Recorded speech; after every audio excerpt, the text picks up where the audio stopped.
Welcome back to the Commercial Insurance Channel. I'm Rick Faber, founder of Underwriter's Resource. This is part two of a four-part series about insuring garages. In this section, we are going to be getting more into the nitty-gritty and comparing the new ISO approach to covering garages versus the old ISO garage policy.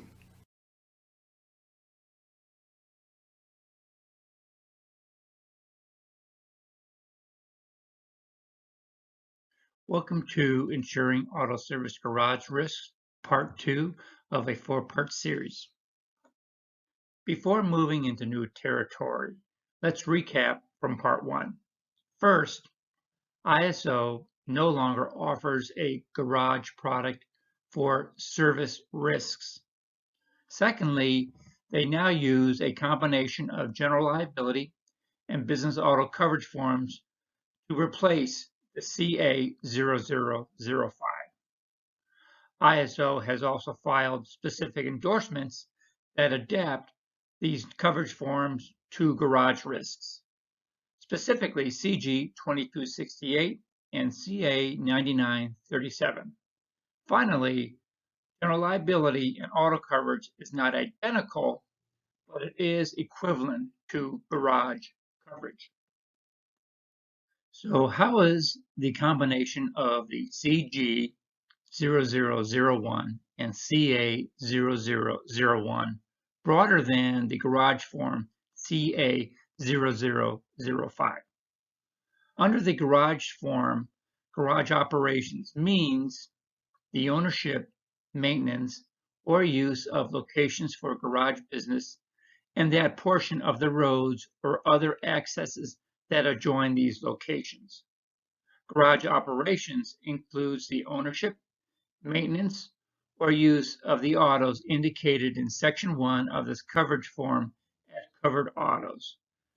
Garage operations also includes all operations necessary or incidental to a garage business. The garage coverage form restricts the general liability portion to only those operations necessary or incidental to the garage operations. Also important to note that coverage under the auto coverage portion of the garage policy restricts coverage for non-owned autos only to those non-owned autos that are used in garage operation. Neither the general liability coverage form or the business auto coverage form under non-owned auto coverage have any restrictions to vehicles or operations that are necessary or incidental to the garage business. So what's incidental and what isn't incidental or necessary? Here are some examples. For example, in the left-hand corner, you will see a Coke machine. That's very obvious that it would be incidental to the garage business. However, in the middle, you have sales of tools used to work on cars. That would not be considered incidental. And finally, on the right-hand side, gasoline sales probably would not be considered incidental to a garage business. They say the devil is in the details. For insurance policies, that really means the devil's in the exclusions. So it's worthwhile for us to compare the new ISO method to insure garages versus the old garage policy. In this first chart, you'll see that both the garage policy and the GL business auto option both exclude expected and intended injuries. Contractual liability is the same. Both programs have a similar exclusion. Both exclude war. The auto exclusion is a little trickier, while the garage policy does not have an auto exclusion. While the GL does, but you're also using a business auto policy, which negates the auto exclusion.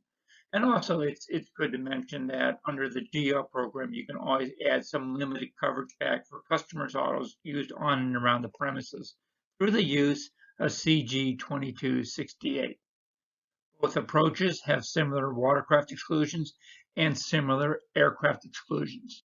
Continuing on our comparison of exclusions, you will see that both the option using a GL and business auto policy versus the garage policy, both of those approaches exclude property and care custody control, pollution, defective products, they exclude work you perform, they exclude workers' compensation, and employer's liability. Both programs also exclude the fellow employee exclusion. The exclusion under the GL business auto is under the business auto coverage form. Neither of the approaches excludes mobile equipment. With the GL business auto approach, it basically is covered under the GL portion of that. Continuing on, there is no leased auto exclusion using the GL business auto approach, but there is an exclusion for leased autos under the garage policy. But there is an exception for loaners. Both programs exclude loss of use. The garage policy excludes employment practices, while the GL does not. Typically, the GL policy adds an endorsement exclusion CG 2147, which excludes employment practices. And regardless of what Bruce Springsteen says about the benefits of racing in the streets, both programs exclude racing. Both programs exclude violation of spam laws and telemarketing laws.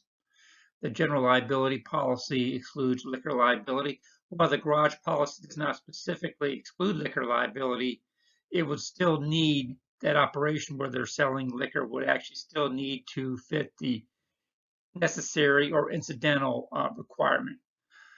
Likewise, electronic data is excluded under the general liability business auto portion, and it is not under the garage portion. But again, that would need to fit the necessary or incidental definition.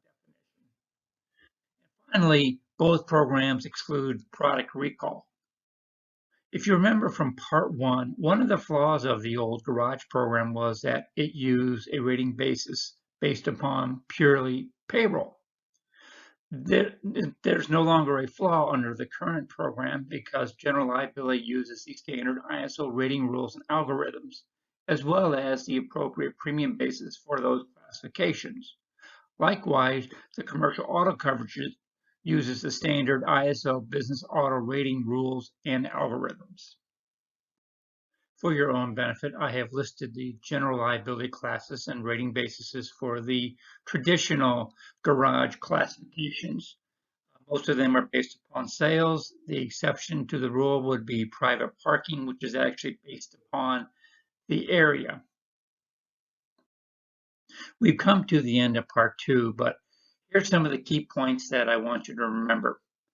The ISO general liability and commercial auto approach has greater flexibility to cover non-incidental exposures. Both approaches, the new approach using GL and commercial auto, and has similar exclusions to the old garage liability approach. The new program uses the standard ISO rating rules for general liability and commercial auto, and the exposure bases have a stronger correlation to capture the loss potential of those classes. We've come to the end of part two. In part three, we will move on to explore garage keepers coverage. If you found this video helpful, please be sure to like it and subscribe to future videos.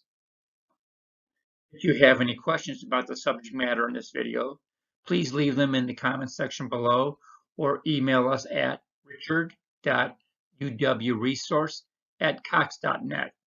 And remember to like this video and subscribe to our channel. As a reminder, the subject matter in this video is approved for CE credits in several states and available for in-house classes.